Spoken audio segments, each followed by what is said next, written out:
Hello दोस्तों, नमस्कार। अभी की सबसे बड़ी खबर आ रही है, जहां पर कारगिल युद्ध की सालगिरह पर राजनाथ सिंह की पाकिस्तान को बड़ी चेतावनी। कहा, ये मत समझो कि हम एलओसी पार नहीं कर सकते, हम एलओसी पार कर सकते थे, कर सकते हैं और जरूरत पड़ी तो करेंगे। जी हाँ दोस्तों, बहुत बड़ी चेतावनी पाकिस्तान को दिया गया है रक्षा मंत्री के द्वारा। साथ ही साथ आपको बताएंगे, इतना ही नहीं, पूर्व थल सेना प्रमुख वीपी मलिक का भी सबसे बड़ा बयान दोस्तों, बताएंगे उन्होंने क्या कहा। साथ ही साथ आपको बताएंगे, जहां हिंद महासागर में फिर घुस रहा चीन का महाशक्तिशाली जासूसी जहाज, क्या कहीं चंद्रयान निशाने पर तो नहीं या कुछ और, सही बता दें सारी जानकारी आपको। लेकिन उससे पहले दोस्तों, आपसे रिक्वेस्ट, अगर आप भी अपने भारतीय सेनाओं का दिल से समर्थन करते हैं तो इस वीडियो को भी कर दीजिए लाइक, चैनल को कर दीजिए सब्सक्राइब, बेल आइकन दबाइए, साथ ही कमेंट बॉक्स में लिख दीजिएगा जय हिंद। जी हाँ, तो बात करते हैं पहली और सबसे बड़ी खबर की तरफ, जहां कारगिल युद्ध की सालगिरह पर राजनाथ सिंह की पाकिस्तान को बड़ी चेतावनी। कहा, ये मत समझना कि हम एलओसी पार नहीं कर सकते। जी हां, रक्षा मंत्री राजनाथ सिंह ने बुधवार को कारगिल विजय दिवस के मौके पर लद्दाख के द्रास में कारगिल वॉर मेमोरियल पर शहीद जवानों को श्रद्धांजलि दी। इस दौरान उन्होंने देश के लिए जान न्यौछावर करने वाले वीर सपूतों को नमन किया। राजनाथ सिंह ने कहा कि आज भारत रूपी जो विशाल भवन हमें दिखाई दे रहा है, वो हमारे वीर सपूतों के बलिदान की नींव पर ही टिका है। भारत नाम का ये विशाल वट वृक्ष उन्हीं वीर जवानों के खून और पसीने से अभी सिंचित है। अपने हजारों सालों के इतिहास में इस देश ने अनेक ठोकरें खाई हैं, अपने वीर जवानों के दम पर ये बार बार उठा है। राजनाथ सिंह ने कहा कि करगिल की वो जीत पूरे भारत की जनता की जीत थी। भारतीय सेनाओं ने 1999 में करगिल की चोटियों पर जो तिरंगा लहराया था, वो केवल एक झंडा भर नहीं था, बल्कि वो इस देश के करोड़ों लोगों का स्वाभिमान था। हमने सिर्फ पाकिस्तान को ही नहीं बल्कि पूरी दुनिया को यह संदेश दिया कि जब बात हमारे राष्ट्रीय हितों की आएगी तो हमारी सेना किसी भी कीमत पर पीछे नहीं हटेगी। रक्षा मंत्री ने जवानों की सराहना करते हुए कहा कि भारतीय सेना के जवानों के सामने ऐसे खतरे आते रहते हैं जहां उनका सामना मौत से होता रहता है, लेकिन वो बिना डरे बिना रुके सिर्फ इसलिए मौत से भिड़ जाते हैं क्योंकि उन्हें पता होता है कि उसका अस्तित्व उसके राष्ट्र से है। 26 जुलाई 1999 को युद्ध जीतने के बाद भी हमारी सेनाओं ने अगर एलओसी को पार नहीं किया तो वो इसलिए कि हम एक शांति प्रिय है, भारतीय मूल्यों के प्रति हमारा विश्वास है। पाकिस्तान को चेतावनी देते हुए राजनाथ सिंह ने कहा कि उस समय अगर हमने एलओसी पार नहीं किया तो इसका मतलब ये नहीं कि हम एलओसी पार नहीं कर सकते थे, हम एलओसी पार कर सकते थे,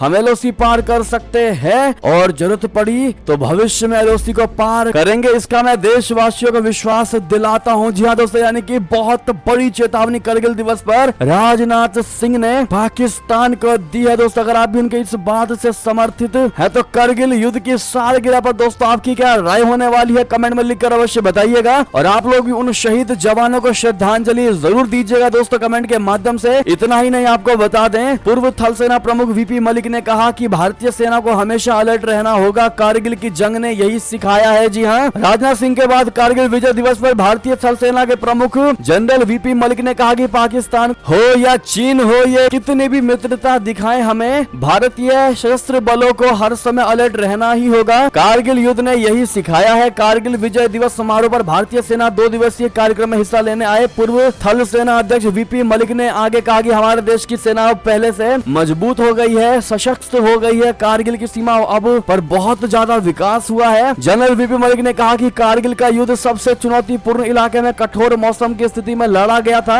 इसके बावजूद भी द्रास, कारगिल और बटालिक सेक्टरों में दुश्मन की हार हुई और अब तो काफी ज्यादा हमारी सेनाओं के पास टेक्नोलॉजी है, तो अब किसी भी कीमत पर भारतीय सेना दुश्मनों को धूल चटा सकती है। चलते हैं दोस्तों अगली खबर की तरफ, जहां हिंद महासागर में फिर घुस रहा चीन का महाशक्तिशाली जासूसी जहाज निशाने पर, क्या चंद्रयान या कुछ और, बता दें। चीन की सेना का महाशक्तिशाली जासूसी जहाज युआन वांग 6 एक बार फिर से हिंद महासागर में प्रवेश कर रहा है। किलर मिसाइल से लेकर अंतरिक्ष में सैटेलाइट तक की निगरानी करने वाला ये चीनी जहाज इंडोनेशिया के सुंडा स्ट्रेट के रास्ते हिंद महासागर में प्रवेश कर रहा है। इस जहाज का वजन 22,000 टन है और इसे चाइना की सेना पीएलए नेवी संचालित करती है और यह जहाज अपने शक्तिशाली रेडार की मदद से लंबी दूरी तक मार करने वाली मिसाइल के रास्ते और सैटेलाइट लॉन्च को आसानी से ट्रैक कर सकती है। इस जहाज के एक बार फिर से हिंद महासागर में घुसने से भारत की टेंशन बढ़ गई है, वो भी तब जब अगले 1 महीने तक भारत चंद्रयान 3 को लैंड कराने की तैयारी कर रहा है। चीन के जासूसी जहाज के घुसने पर भारत भारत की नौसेना भी एक्शन में आ गई है। हिंद महासागर में भारत के हित काफी अहम है और यही वजह है कि भारत लगातार इस जहाज की निगरानी कर रहा है। दक्षिण चीन सागर के बाद भी चीन लगातार हिंद महासागर पर अपनी नजरें गड़ाए हुए है। यही वजह है कि वो अफ्रीका में अपने जिबूती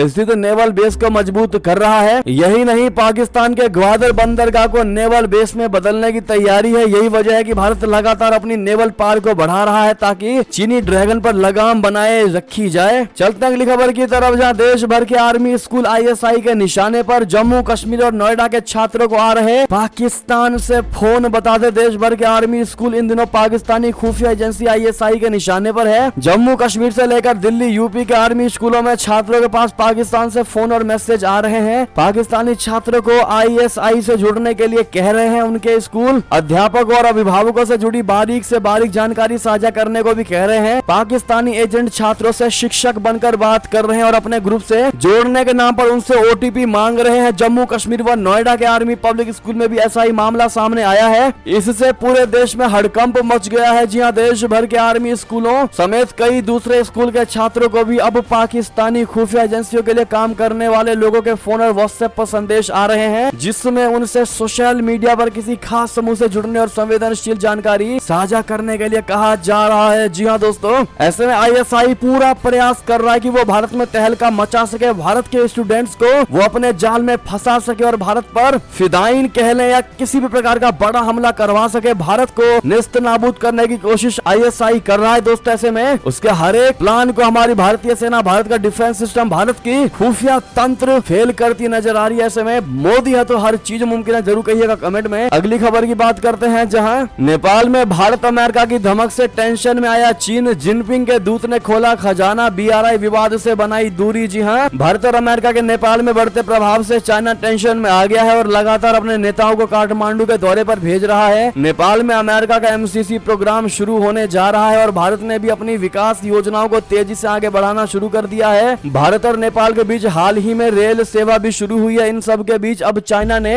अब नेपाल में पानी की तरह से पैसा बहाना शुरू कर दिया है। चीन के राष्ट्रपति शी जिनपिंग के बेहद करीबी और कम्युनिस्ट पार्टी के पोलित ब्यूरो के शीर्ष युआन जुआजून नेपाल के दौरे पर पहुंचे और उन्होंने 14 करोड़ 50 लाख नेपाली रुपए की मदद का ऐलान किया। जी हाँ, चीन ने यह पैसा नेपाल के सभी 7 प्रांतों में कृषि व्यवस्था में सुधार के लिए दिया है। चीनी नेता युआन ने नेपाली संसद के स्पीकर देवराज घिमिरे से मुलाकात के दौरान ऐलान किया। जी हाँ, अगली खबर की बात करें, जहां पर भारत सरकार को संसदीय कमेटी ने दी सलाह, कहा पाकिस्तान से व्यापार करना चाहिए, क्या करेंगे पीएम मोदी। जी हाँ, जम्मू कश्मीर से अनुच्छेद 370 खत्म होने के बाद तत्कालीन इमरान खान सरकार ने पाकिस्तान का भारत के साथ व्यापार को रोक दिया था और उसके बाद से पाकिस्तान भारत से सिर्फ इमरजेंसी दवाएं ही खरीदता है। पाकिस्तान की तरफ से बार बार भारत के साथ व्यापार फिर से शुरू करने को लेकर पहल की जाती है, लेकिन जनता के प्रेशर में आकर पाकिस्तान की सरकारें भारत से व्यापार को लेकर आगे नहीं बढ़ती हैं। वहीं अब भारत के विदेश मामलों की एक समिति ने भारत सरकार को सुझाव दिया है कि भारत सरकार को पाकिस्तान से व्यापार को लेकर विचार करनी चाहिए। विदेश मामलों की संसदीय समिति का सुझाव है कि भारत सरकार को पाकिस्तान के साथ आर्थिक संबंधों पर विचार करना चाहिए यदि वे आगे आते हैं। समिति ने सुझाव दिया है कि भारत सरकार को लोगों से लोगों के बीच संपर्क बनाने की दिशा में काम करना चाहिए। इसके अलावा समिति ने भारत सरकार से आतंकवाद को बढ़ावा देने में पाकिस्तान द्वारा निभाई गई भूमिका पर वैश्विक समुदाय को भी जागरूक करने को कहा है। बहरहाल दोस्तों, ऐसे में ये थी अभी की सारी बड़ी खबरें। आपको हमारी खबर कैसी लगी? आशा करता हूँ बहुत अच्छी लगी होगी। अगर थोड़ी भी अच्छी लगी तो इस वीडियो को भी अपने भाई बंधुओं में व्हाट्सएप, फेसबुक, ट्विटर के जरिए पूरे भारत में शेयर करना बिल्कुल मत भूलिएगा। और अभी कर दीजिए इस वीडियो को लाइक, चैनल कर दीजिए सब्सक्राइब, बेल आइकन दबाइए, साथ ही कमेंट बॉक्स में लिख दीजिएगा जय हिंद जय भारत। और यहाँ तक बने रहने के लिए आप सभी का बहुत बहुत धन्यवाद।